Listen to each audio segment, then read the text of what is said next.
Dost gözündə əyri oxsan. Tək canınla yenə çoxsan.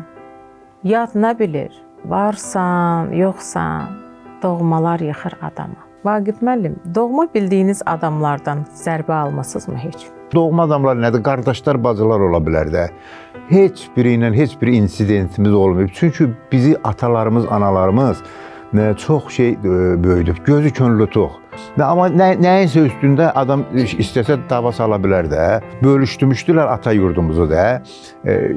Bir hissədə mənə vermişdilər. Qaçqınçılıq zad olan deyəndə mən Bakıda yaşayıram. Mənim orada mən öz payımı verirəm bacıma. Nə gözəl qardaşsınız. Hə, bacıma verirəm də.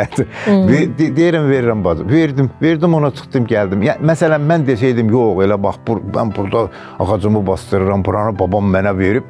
Nəsə görəcəydin ki, deməsələr də ürəklərində bir sınıqlıq sad yaranardı da. O mənada yəni onu demək istəyirəm ki, doğmalardan heç bir görməmişəm pislik. Amma doğmalardan görürsən biri xəstələnəndə sən də yaxşı olmursan. Biri indi mənim o 9 uşaqdan artıq 3-ü yoxdur həyatda. Böyük qardaşım yoxdur. Sonra bacılarımın biri bu yaxınlarda rəhmətə getdi. Mən yazmışdım ki, burada bir bacı şeirim də var. Mən 5 bacım var.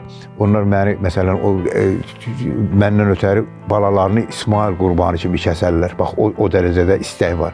Amma 5 bacı məni bu qədər istəsə də, onların hamısının istəyi üst-üstə yığılanda bir ananın istəyinə bərabər olmur.